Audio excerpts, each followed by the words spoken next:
Another fight week. What's up, guys? Hear me good? What's going on, man? How are you? Doing good, yeah. Excited to be back again? Yeah, man. It's coming off a loss makes you really hungry to get that next victory, and Saturday night's gonna go down. Yeah, and I think you were praised after that fight for some of the toughness you showed, the heart you showed. I guess what were your takeaways from it? Was there any sort of silver linings? Was there any learning lessons that you were able to take out of that one? No, man, it is what it is. I try not to look back on the wins and losses. He got me. Move on. I'm about to get the next one. Yeah, and what do you think? What do you think of this matchup? You were supposed to fight Pat Sabatini. Now you got Jamall Emmers.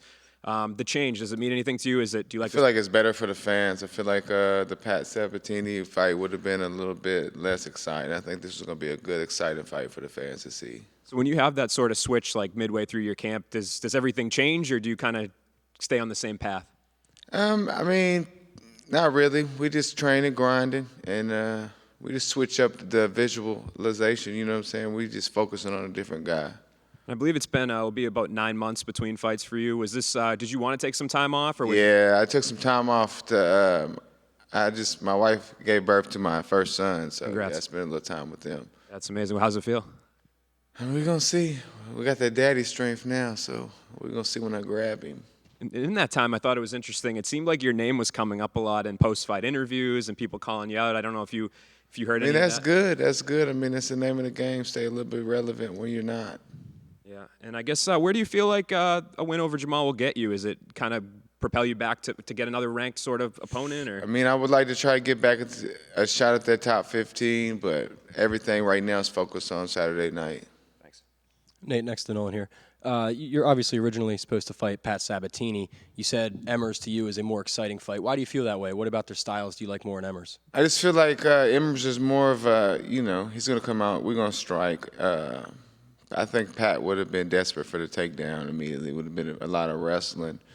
His game plan would be take me down, trying to hold me there. So I'm not saying that Jamall Emmers is not going to try to take me down and hold me down, but the likelihood is you're going to see some great exchanges. Do you still want that Sabatini fight someday? I mean, we'll just see what I would like to skip over all that and go straight to something better, if I'm being honest. I mean, that's the name.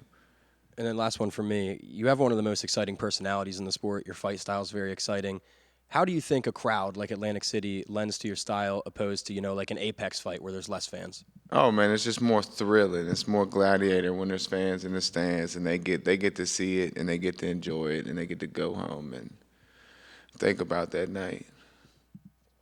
Right here. How is the city of Clarksville doing, brother? I know they went. Oh, man, we're bouncing back, man. We're bouncing back great. Everybody came together. It's amazing to see when tragedy hits how fast people are out. It's country lifestyle, so there's trucks on the street immediately cleaning up.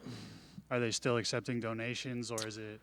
I mean, I think we raised up quite a bit of money. There's been plenty, and I mean, everybody's bouncing back. It's just one of those things to where I sure hope another tornado don't hit, but the resilience of Clarksville is always going to be tip-top shape. The song "You and Me" probably like one of the hardest walkout songs I've ever heard with Yellow Wolf. Yeah. Are you a big fan of those guys like Jelly Roll, Struggle? Yeah, man. I actually am a big fan of Jelly Roll and all of them. Just growing up there in Middle Tennessee, of course. They're all the great dudes. I actually chit-chat with Jelly Roll sometimes. What do you think about his rise? Because I remember him as like Jelly Roll the rapper, and then man, it's crazy how sometimes you got to switch it up to get a little notice. And man, he's doing it. He's booming. So I'm happy for him.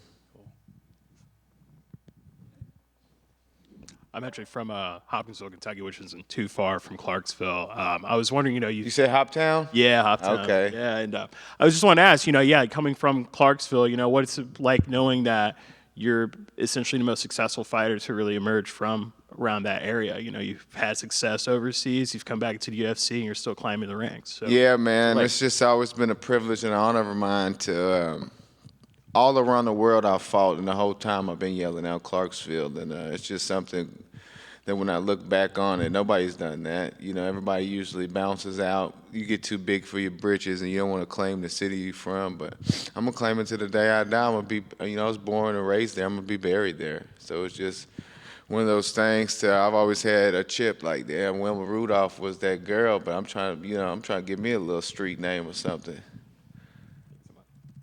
All right.